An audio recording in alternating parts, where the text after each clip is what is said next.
Programming শেখা শুরু করা যতটা সহজ, কনসিস্টেন্সি ধরে রাখা ততটাই কঠিন। অনেকে দারুণ উৎসাহ নিয়ে শুরু করেন, নতুন ল্যাপটপ কেনে, কোর্সে ভর্তি হয়, ইউটিউবে ভিডিও দেখে, কিন্তু কয়েক সপ্তাহ পরেই আগ্রহটা হারিয়ে ফেলে আর ধীরে ধীরে শেখার গতি থেমে যায়। কিন্তু আসল সমস্যা কোড শেখা না, সমস্যা হচ্ছে আমরা কিভাবে শিখি। আজ আমি এমন 7টা কারণ উল্লেখ করব যেগুলোর জন্য বেশিরভাগ বিগিনার মাঝপথেই হাল ছেড়ে দেয়। যদি তুমি এগুলো বুঝে শেখা শুরু করো তাহলে তোমার কোডিং জার্নি অনেক সহজ হয়ে যাবে।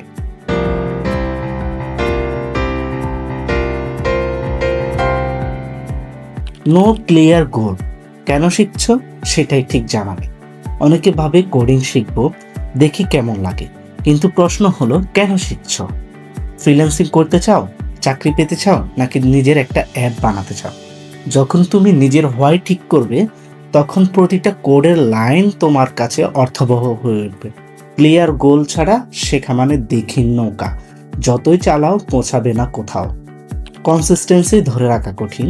কোডিং একদিনে শেখা যায় না, অনেকে 3 থেকে 4 দিন পরেই মোটিভেশন হারিয়ে ফেলে।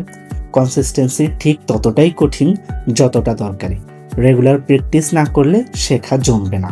তাই ছোট ছোট ডেইলি গোল রাখো, প্রয়োজনে 30 মিনিট হলেও প্রতিদিন কোড করো। Fear of errors and bugs. Bug মানে ফেলিওর না, বরং শেখার একটা সুযোগ, যা হয়তো প্রথমে বুঝবে না কিন্তু পরে অনেক কিছু শিখিয়ে যাবে। প্রতিটা বাগ তোমার নতুন কিছু শেখায়, তাই ভয় পেও না। ডিবাগিং হলো প্রোগ্রামারের রিয়েলিটি চেক, যত বেশি করবে তত দক্ষ হবে। Jumping between language. আজ পাইথন, কাল জাভাস্ক্রিপ্ট, পরশু C++। একটার বেসিক শেখার আগে আরেকটাই চলে যাওয়া শেখার সবচেয়ে বড় ভুল। একটা ল্যাঙ্গুয়েজ বেছে নিয়ে তাতে স্ট্রং ফাউন্ডেশন তৈরি করো। মনে রাখো, ফান্ডামেন্টাল সব জায়গাতেই প্রযোজ্য।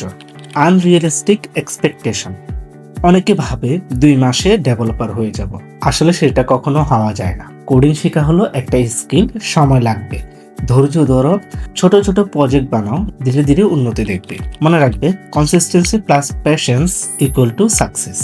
Learning along with no community. Coding একা শেখা কঠিন, কোনো কমিউনিটি বা বন্ধু থাকলে তুমি মোটিভেটেড থাকবে। একসাথে শেখা মানে একসাথে বড় হওয়া। অনলাইন গ্রুপ, ডিসকর্ড সার্ভার বা লোকাল মিটআপ, যেখানে হোক কানেক্ট থাকো। এই ভুলগুলোর মধ্যে যদি তোমার কোনো একটা থাকে তাহলে কমেন্ট করে জানিয়ে দাও। আজ থেকে একটা সিদ্ধান্ত নাও, গোল সেট করো, নিয়মিত প্র্যাকটিস করো আর সেটাকে এনজয় করো। আর যদি কন্টেন্ট ভালো লেগে থাকে তাহলে লাইক, কমেন্ট, শেয়ার করতে ভুলবে না। আর সাবস্ক্রাইব না করে থাকলে এখনই সাবস্ক্রাইব করে ফেলো। দেখা হবে পরবর্তী ভিডিওতে। আল্লাহ হাফেজ।